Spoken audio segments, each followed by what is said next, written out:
नमस्कार मंडळी. आज आपण बनवतो आहोत फरसबीची भाजी. तर झटपट होणारी आणि अतिशय चविष्ट अशी ही भाजी आहे. तर कशी बनवायची ते आता पाहूया. यासाठी काय करायचं आहे, कढई छान गरम करून त्यामध्ये 1 चमचाभर आपण तेल गरम करून घ्यायचं आहे. त्यामध्ये आता फोडणीला आपण पाव चमचा मोहरी आणि त्यासोबत एका मिरचीचे आपण तुकडे करून घातलेले आहेत. तुम्हाला हवं असेल, तिखट आवडत असेल तर तुम्ही जास्त मिरची ते वापरू शकता. आता यामध्ये आपण एक मध्यम आकाराचा कांदा चिरून घालून घ्यायचा आहे.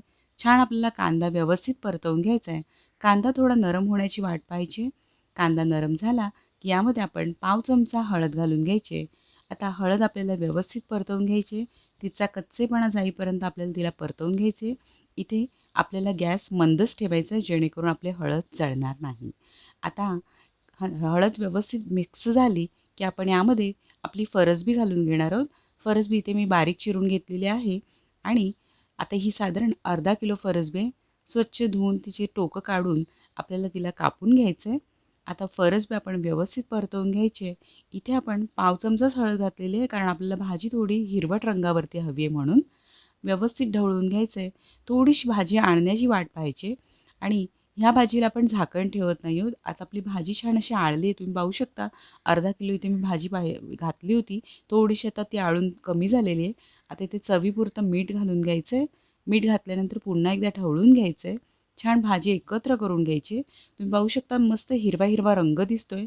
आपल्याला भाजी अशी खुल्यामध्येच शिजवून घ्यायची. गॅस इथे मंदच ठेवलेला आहे. आता भाजी आपली छान नरम झालेली आहे. थोडा वेळ अजून आपल्याला तिला व्यवस्थित परतवून घ्यायचं आहे. ही पूर्ण भाजी शिजायला आपल्याला 10 मिनटं वेळ लागलेला आहे. भाजीचा रंग आता बदललेला आहे. तुम्ही पाहू शकता भाजी छान शिजलेली आहे. वरून खोबरं घालायचं आहे. खोबरं घातल्यानंतर या भाजीची लज्जत अतिशय वाढणार आहे. एकत्र करून घ्यायचं आहे आणि आपली गरमागरम भाजी आता तयार झालेली आहे. भाजी कशी वाटली याची कृती नक्की ट्राय करा आणि कॉमेंट्समध्ये कळवा तुम्हाला या भाजीची कृती कशी वाटली ते. आणि चॅनलला सबस्क्राईब करायला विसरू नका. बरेच जण व्हिडिओ पाहतात पण चॅनलला सबस्क्राईब करत नाहीत.